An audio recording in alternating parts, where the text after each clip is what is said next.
Hi everyone, welcome to my channel and welcome back. I'm Jeannie and I started seeing the Bat French tips last year, but I was way too intimidated to try it.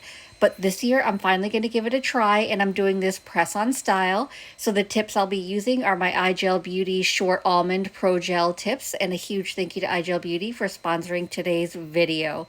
So I am going to do just a little bit of everything. One of them will be that Bat French tip, and spoiler alert, I am so thrilled with the way it turned out. But before I start with anything, I always like to start with a layer of gel base first. And there's a couple reasons I do that. I mean, maybe it's not necessary for press-ons, but I feel like not only does it give my gel polish something better to adhere to, I always feel like the gel polish applies a lot smoother and evenly if I have that layer of gel base down first. So I'm just applying a super thin layer of that gel base on all the tips. I want to make sure that it's not too thick, it's not too heavy. I don't want it to run on the underside of the nail because that could affect the fit. So I'm always really careful when I'm using gels and press-ons because I don't want it to run. So once I've got the gel base on all the nails, I'm going to go ahead and cure it for 30 seconds. Off to the side, I have my, I think it's the Hybrid Pro lamp from iGel Beauty. So that's what I've been using lately, and I've been loving this lamp. I've had it for, I think, a little over a year now. So I'm going to go ahead and cure that. And then once it's cured, I'm going to go ahead and start. So this is going to be the base for my French tips. So this is the iGel Match 89 wedding dress, and I think it is the perfect sheer color for the base of a French tip. I'm always looking for like the perfect color because I prefer sheer colors as opposed to opaque colors when I'm doing French tips. And I think this one is like the perfect, just a little bit of a hint of color. It's not too pink, it's not too nude. It's, at least for my skin tone, I'm really loving it. So the French tip is going to be on my thumb and my ring finger. So those are the two fingers that I'm going to apply the color to. And then before I cure it, I'm just going to go ahead and do my first layer of the colors on all my nails. So like I said, I'm making sure that it's super thin, and you can tell it's like barely there at this point, but you'll see a little bit more of that color once I get to the second layer. So the next color I'm going to use is Flashes of Brilliant, I think it's called. Yeah, so this is RG2 Flashes of Brilliant. So this is a reflective gel, and it's a black reflective gel.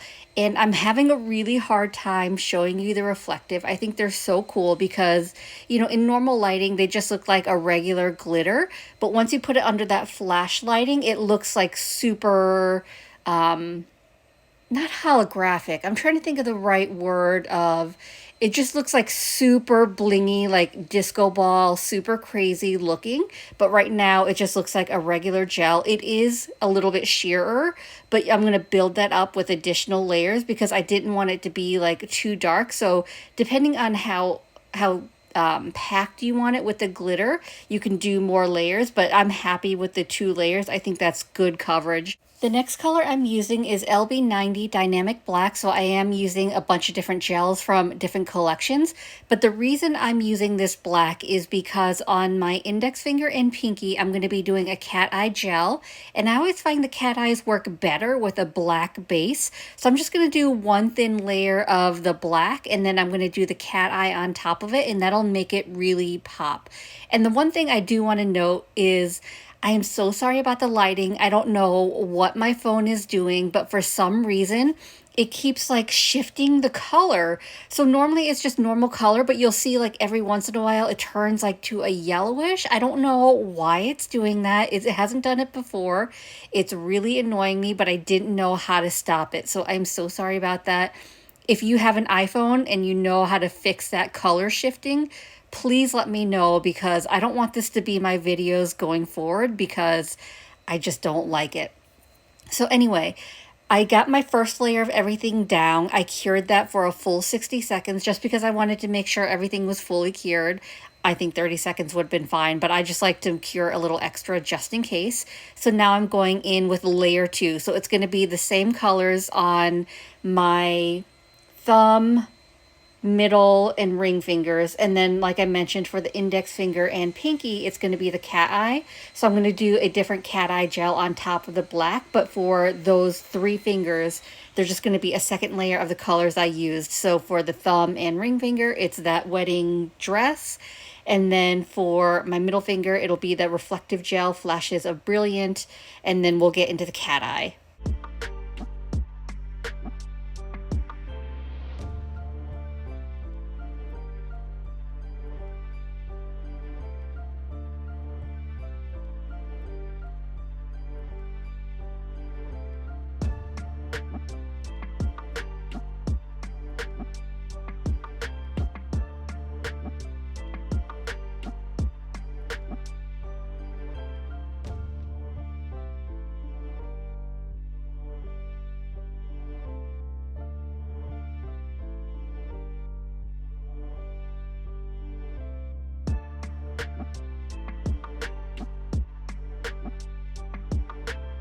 Now I'm going to get into my cat eye gel. So this is CE43 Cordierite. I don't know if I pronounced that right. I did Google it, but they go so fast. So if I butchered the name, I'm so sorry about that. We're just going to call it CE43.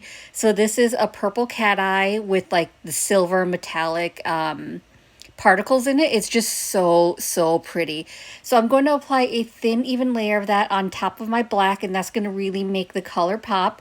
And then before I cure it, I'm going to take my cat eye magnet and I'm going to start moving around those magnetic particles. So when you're using a magnet over cat eyes, the key is to hover the magnet just right above. You obviously don't want it to touch the white gel, but you want to get as close to possible without touching it. And you want to hover it for a few seconds.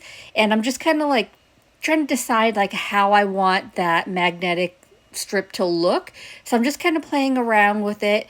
And the good thing about cat eye gels is if you're not happy with the way it looks, you can keep playing with it.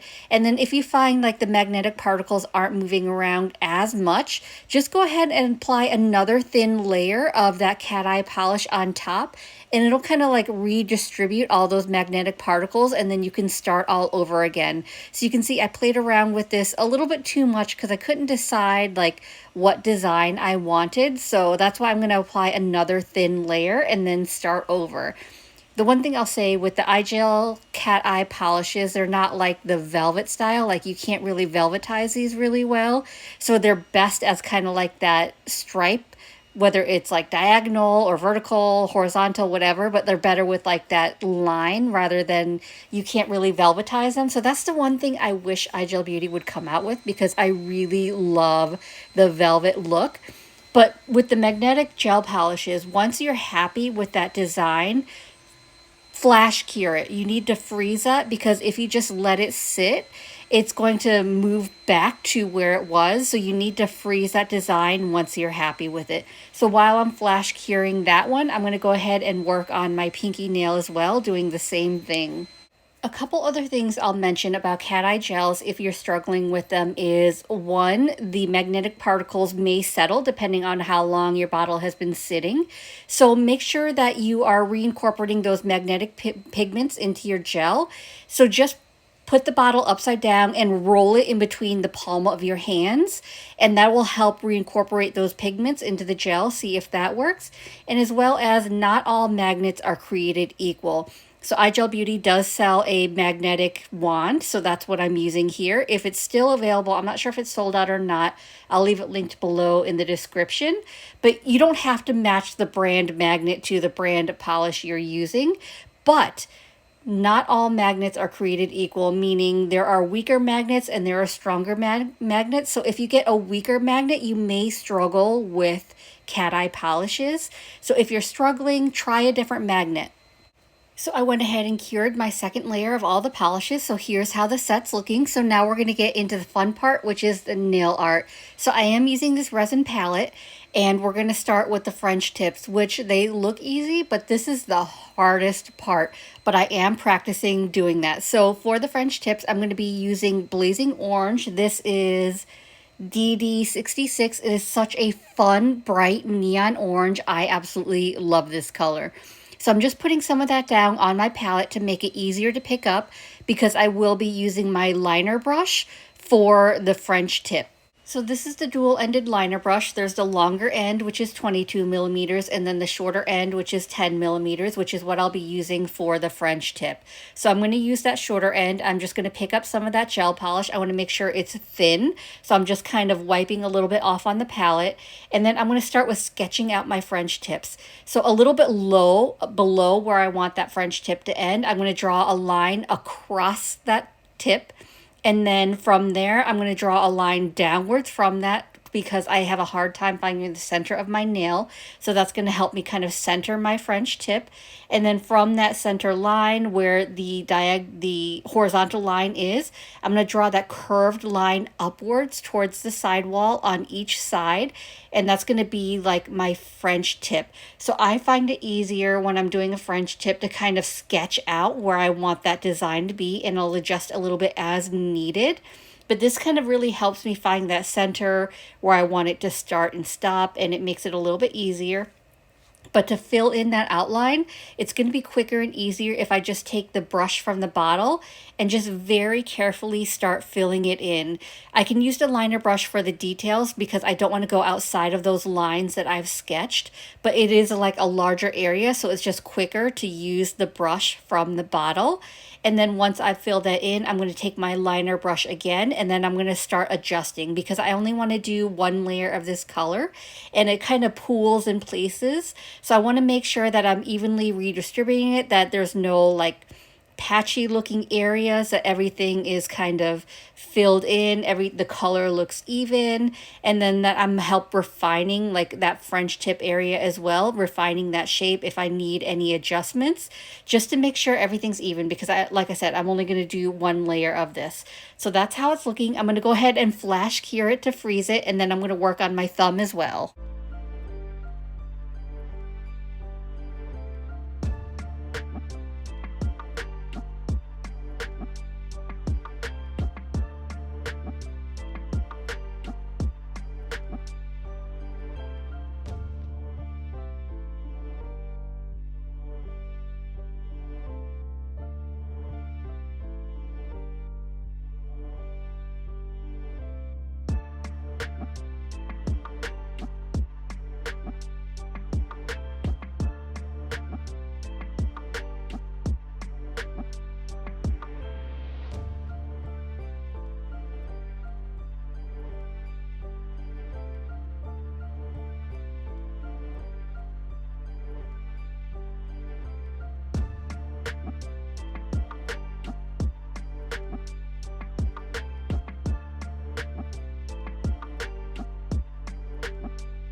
I fully cured my French tips for 60 seconds, so now we're going to get into some art on the French tips. So I am using my black gel art liner. This is from iGel Beauty as well, and I prefer using the gel art liners for more detailed art because it's a little bit thicker. So you saw when I did the orange using the gel polish for my French tips, it was a little bit thinner, a little bit more runny.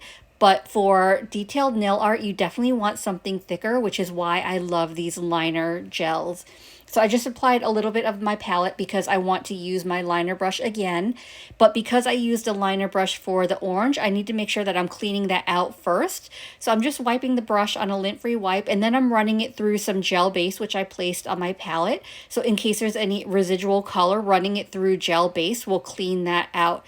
I never like to use alcohol or acetone for my liner brushes or any of my art brushes because those could dry out the bristles and eventually ruin your brushes. So you want to make sure that it's staying moisturized, and gel base is really good for cleaning out your brushes.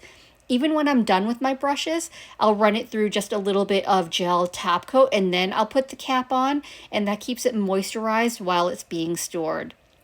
But anyway, back to what I'm doing. I'm working on my thumb.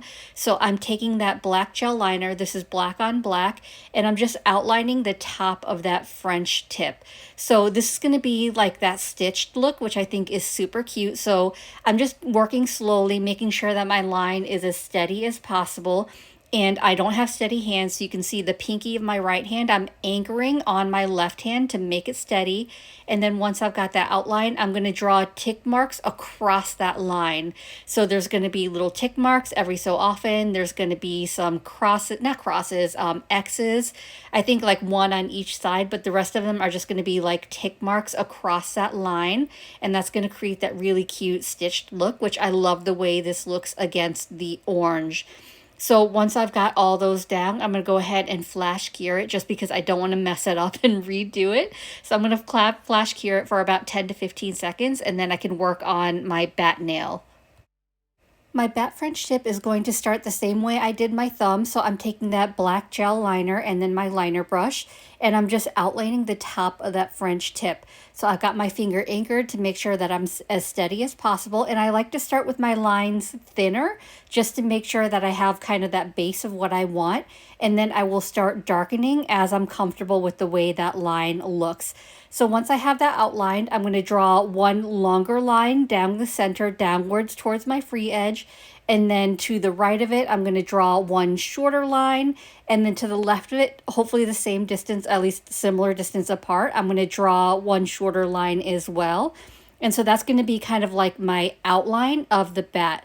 So from the center nail to the shorter line on the right, I'm going to kind of draw like a curved line towards it. So this is definitely a trust the process, because at first I was like, I don't know how this looks. I don't think it looks right, but it does work out. So I'm going to fill that in. And then once I've got that filled in from that line to the sidewall, I'm going to do the same thing. So from that shorter line to the sidewall, I'm going to draw a curved line towards that as well. So this is going to be like the bat wings. I've always loved this look. I thought it looked so cool, but I was just so intimidated by it because I didn't think I could ever draw a bat. So right now it looks a little crazy, but I do think it works out, and I'm really happy with the way this turned out.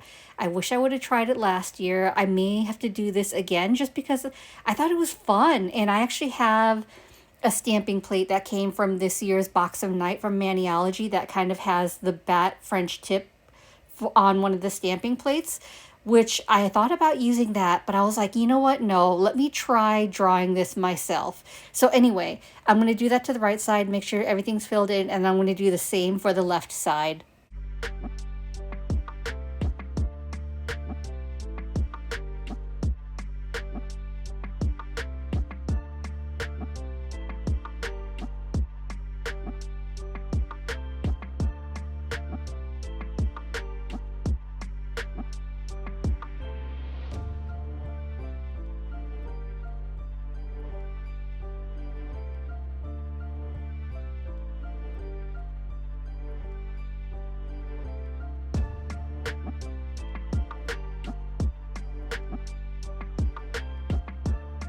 And of course, the bat isn't complete without a head. So above the wings on the center, I'm going to start drawing a circle, which I really should have used my dotting tool to make it a better circle. But I'm just going to kind of slowly make it a little bit larger till I get it to the size that I want it.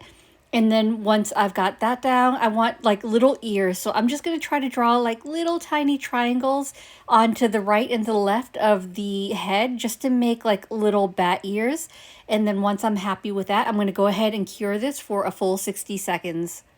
And of course I had to make my bat a little bit extra, so after it's fully cured, I have a little bit of that Flashes of Brilliance on my palette. So I'm going to take the liner brush and I'm going to start filling in that bat because I want it to be glittery and extra special.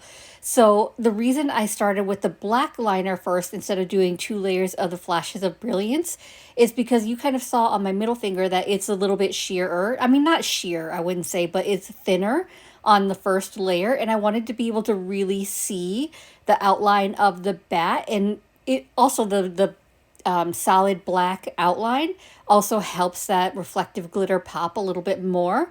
So I'm just going to go ahead and fill everything in and then cure that for a full 60 seconds. So because I don't want it to be too thick though, I will start kind of moving around the gel, making sure that it's even and it's not too thick in one area. So I'll move it around a little bit just to make sure that it's not too concentrated, and then I have like an even disbursement of that glitter.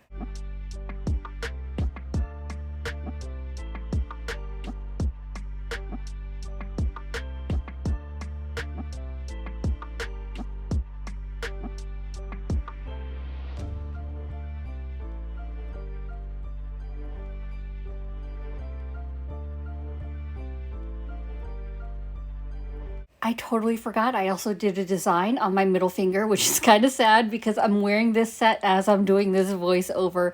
But I decided I wanted just a little pop of color on that reflective glitter. So I'm going to do some pumpkins. So what I'm going to do is at the free edge, I'm going to draw like one circle and then an overlapping circle. Well, I guess half circle. But I'm going to make them kind of overlapping, and it's going to look a little strange at first, but I will outline it at the end and it'll start looking like a pumpkin, but it's going to be kind of like a half pumpkin at the free edge. So once I've got that outlined, I'm going to go ahead and fill that in, and I want to make sure that it's even. So I'm just kind of moving stuff around, make sure it's not like pooling in one area, because these are gel polishes. They are a little bit thinner. So I actually should have, I think there is an orange gel art liner, which I probably should have used, but I wanted to tie in the orange from the French tips into this nail, which is why I used this for the pumpkin. And then after that, I decided one pumpkin wasn't enough. So at the cuticle area as well, I'm going to do the same. So once I've got that outline, so I'm going to do that one half circle and then another overlapping half circle. So it's kind of like you're drawing a heart, but it's not, you can't see the bottom of the heart. So it's kind of like half a heart. That's kind of how I visualize it. And then once I've got that down, I'm going to cure that for 60 seconds.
And we are now at the finish line, and no set is complete without top coat. So I am using the No Cleanse Gel top coat.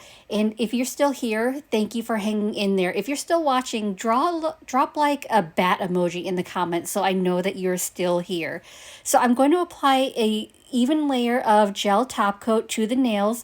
For the ones that have the nail art, I'm going to apply it a little bit thicker just to make sure that the nails are even, that there isn't like uneven surface for like where the French tip is versus the base of the nail, which actually this is a really great leveling top coat. So I actually didn't have any issues. They're all super smooth. Even the bat nail, which I did apply more layers on the bat nail, it was super even, which I appreciate because I really don't like texture on my nails. And like the reflective gels, it's a bit of like a grittier texture, so you do need to go a little bit thicker. But like I mentioned in the beginning, I also want to make sure that it's not running on the underside of my nail because that could impact the fit. So while I'm doing it a little bit thicker, I also want to make sure that it's not running, because this top coat, I wouldn't say it's super thin, but it's not super thick either. And so after I apply that top coat to all the nails, I'm going to turn the stand upside down, let it level for about 10 seconds, and then I'm going to give it a full cure for 60 seconds.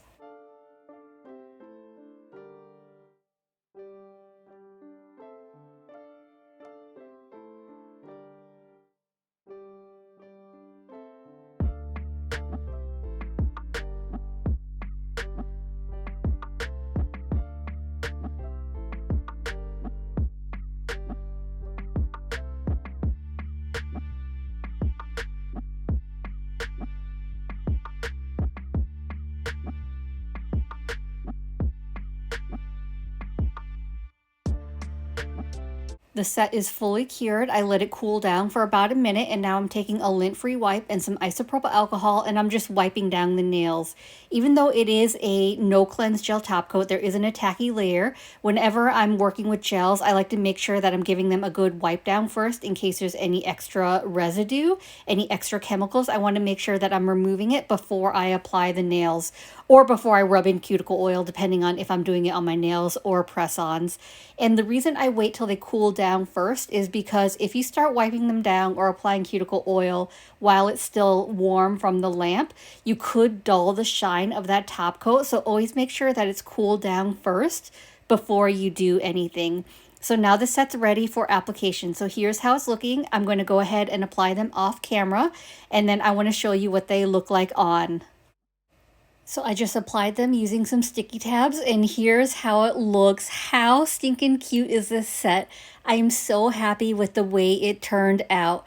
But of course, even though I didn't do them directly on my nails, I still want to rehydrate my cuticles. So I've got my Scales of Mermaid Cuticle Balm. This is in the scent Hocus Pocus. And the reason I'm using my balm is because I applied these press-ons with sticky tabs. I don't want to get them wet or apply moisture to them just because they're just newly applied. And with the balms, they're not wet, so they're going to protect the integrity of the press-ons and my sticky tabs. So that wraps up today's video. Thank you for hanging out with me, and I am so glad I finally tried this bat French tip because I love the way it turned out, especially with that added bling. So I hope this video was helpful. I hope you enjoyed it, and if you did, I'd appreciate it if you gave this video a thumbs up. It lets me know to continue creating content like this, and it also helps YouTube recommend me to others, which helps grow my channel. And if you haven't already, please consider subscribing. I upload content every Monday and Thursday at 9:30 a.m. Eastern Standard Time. As always, I appreciate you being here. Thank you so much for watching, and I will see you in the next one. Bye.